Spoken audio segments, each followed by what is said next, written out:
জিজ্ঞেস করো। সম্পাদক অন্যতম সম্পাদক।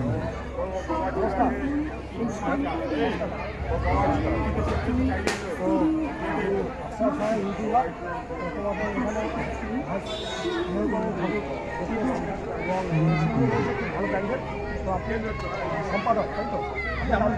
আমার নাম কীর্তি রতন রায়। আচ্ছা, কী বলবেন বলুন এই আপনাদের ওই এবারের যে ভাবনা এত সুন্দর প্যান্ডেল আপনি কিছু বলুন এই ব্যাপারে আপনি সম্পাদক হন।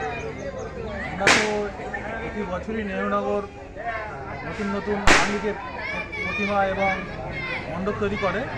এবছর আমাদের ভাবনার মধ্যে যেটা রয়েছে, আমরা এবছর একদম যারা গ্রামীণ শিল্পী আমাদের যে শিল্পকলাগুলো উঠে যাচ্ছিল সেরকম সম্পূর্ণ প্যান্ডেলটাই সেগুলোকে বাঁচিয়ে রাখার তাগিদেই আমরা এবছরের ভাবনা দিয়েছি বাঁশের সম্পূর্ণ বাঁশ দিয়ে প্যান্ডেলটা তৈরি হয়েছে। বাঁশকে বিভিন্নভাবে ব্যবহার করে প্যান্ডেলটা আমাদের তৈরি হয়েছে। বার্তা কী আছে এখানে? বার্তা আমাদের রয়েছে যেটা এখানে যে পরিবেশ বান্ধব, এখানে যে জিনিসগুলো রয়েছে সেখান থেকে কোনো পদার্থ থেকে পরিবেশের কোনো রকম ক্ষতি হবে না এবং সমাজের অর্থনীতি যারা পিছিয়ে পড়া শ্রেণী আছে তাদেরও অর্থনৈতিকভাবে এরা এগিয়ে যেতে পারে। আপনি কী বলবেন? আমরা প্রত্যেকবারই কিছু কিছু দৃষ্টান্ত স্থাপন করি যেগুলো সারা হুগলি জেলা এবং পশ্চিমবাংলা উল্লেখযোগ্য স্থান পাই।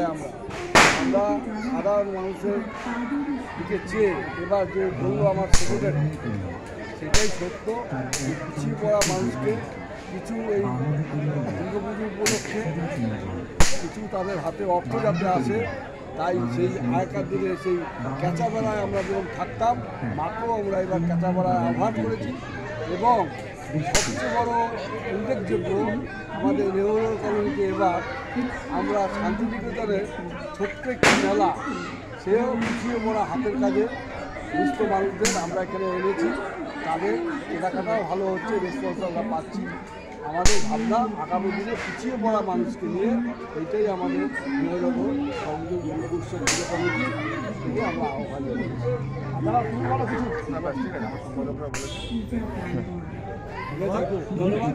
আর তোমাদের এই পুজো এবছরে আমি আশা করছি এবং আমরা সবাই আশা করব সবাই আসবে আমাদের ভিডিও দেখে, এই আমার এই পোস্টার দেখে আসবে, আরও ভিড় হবে, আরও লোক দেখবে।